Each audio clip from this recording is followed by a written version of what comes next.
Okay, magandang umaga po sa inyo mga kababayan. Bigyan po natin ng reaksyon. Ito pong naganap na pagdinig dito po sa Senado. Tungkol po ito sa kung nasaan ba si Harry Roque mga kababayan.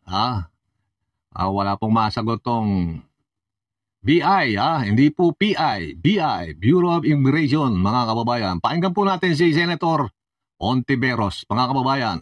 Bago tayo magbigay ng reaksyon at opinyon. Pirme dito, itong 5. Thank you. We'll be awaiting that. And last but not the least for now, no, for the BI, nasaan na nga pala si Harry Roque? O yan na po ang tanong. Nasaan na po si Harry Roque,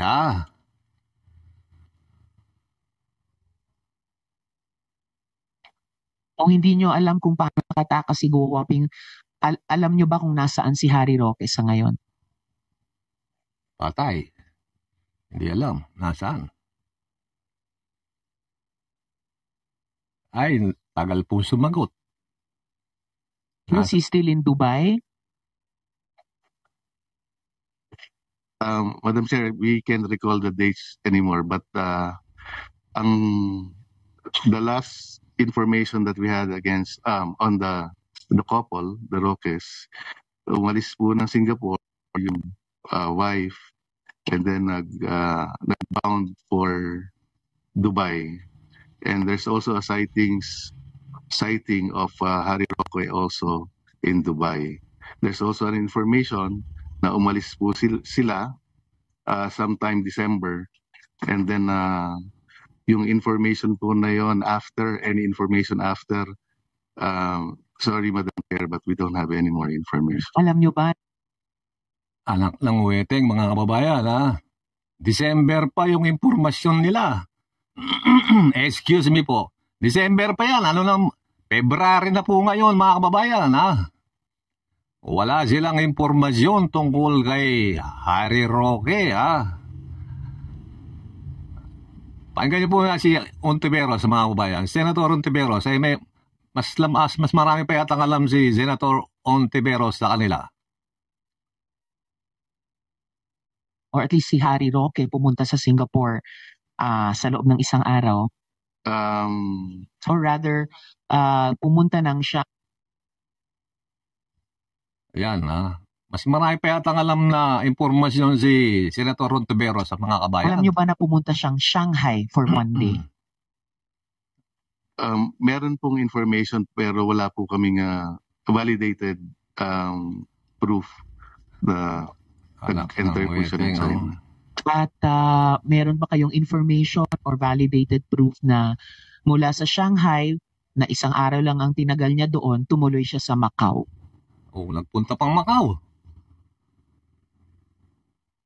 Madam Chair, sorry, wala po kaming pero meron po kaming alam na pumunta rin po siya ng Japan.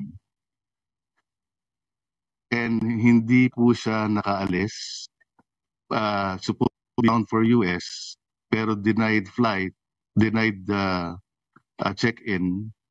So, wala rin naman holdings ang Japan Police or Japan Immigration. Then after that, wala na po kami information. Saan po siya sa Japan ayon sa information?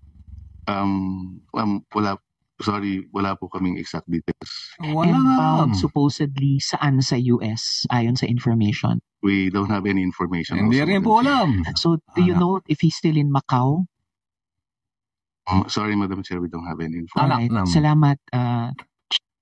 Puto ko tsinta talaga, Mga bossing, kung hindi nyo po kaya yung trabaho nyo, ipasa nyo sa iba, Palagi kayong walang alam. Gayahin yung PCO, nag-resign yung secretary, si Chavez po ba yun, Kung correct me if I'm wrong, nag-resign, dahil di na po kayang gampanan ang kanyang trabaho. Alam po namin mga bossing, mahirap po yung trabaho, ibigay po natin sa iba. Baka may mas magaling pa sa inyo. Magaling kayo, pero baka mas magaling pa sa inyo. Wala po kayong may sagot. Ito sa mga talong ni Senator Ontiveros. Mga bossing. Enforcement of Justice Yes, ma'am, Attorney Torrevillas, Attorney Olivia. So, ma'am, pwede niyo po ba kaming bigyan ng general update sa mga kasong Alam niyo mga kabayan, ito po si Harry Roque, kinasuhan na ng PAOK to, human trafficking. Alam niyo naman po kasi si Harry Roque, hindi naman po imposibleng, sabi niya, wala siyang nalalaman tungkol dyan sa Pogo. Pero yung pong isang wanted na tao, na Chinese, na nagpanggap pang Vietnamese, wanted po yun. Natagpuan po sa kanyang bahay doon sa Baguio. Kung inyong matatandaan, mga kababayan, nung unang hearing sa Senado, itinanggi niyang saan niya yung bahay na yan, mga kababayan, kung maalala nyo. Tapos, natagpuan yung mga dokumento niya doon sa Pogo, tapos yung personal assistant niya, yung si Pogi, yung estudyanteng piloto, doon po nakatira sa Pogo, Meron po silang joint account niyan kung yung napapanood doon sa Quadcom. Tapos, ito po si Harry Roque, nagpupunta po sa Pagcor, mga kababayan, sinasamahan po si Cassandra Ong, yung boss ng Pogo dyan sa Porac, Pampanga. Kaya pilit pa rin tinatanggi ni Harry Roque na sangkot dyan sa Pogo, mga kababayan. Naniniwala po ba kayo sinasabi ni Harry Roque, mga kababayan? Kung talagang di sasangkot dyan, bakit siya nagtatago? Bakit niya tinatakasan yung Quadcom? Nung lumabas yung warrant of arrest sa kanya, nung kinasuhan na siya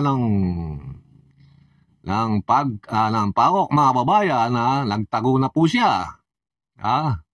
Siya naman po yung may kusang loob na sabi niya, magsasubmit siya ng mga papel ng papatunay yung salhin niya, yung mga pinagbenta ng lupa na di umano, na pamana sa kanya nung tiyahin niya, na binenta nila. Kino-question po yung paglobo ng kanyang kayamanan, mga kababayan.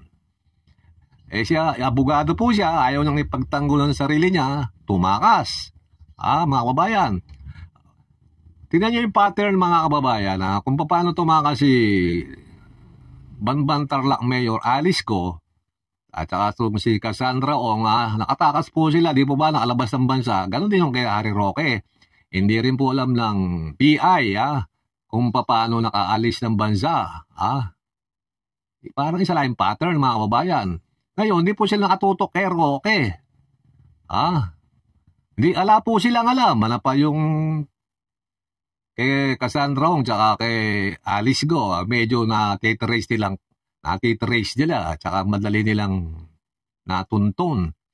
Alam po natin, malakas si Harry Roque, maraming backer po yan, marami pong kaibigan politiko yan, maraming nagbibigay ng impormasyon. Alam niyo man, magaling sumipsip yan, si Harry Roque, mga kababayan. Kaya, maraming nagbibigay na impormasyon yan. Ngayon, dapat tutukan po nila yan. Maggawa sila ng task force. Harry Roque, yung tututok kung nasaan si Harry Roque, mga kababayan. Kung di nyo po kaya, mga bossing dyan sa BI, ibigay nyo po sa iba. Baka mas maraming magagaling dyan. Sayang naman yung mga pinapasweldo sa inyo.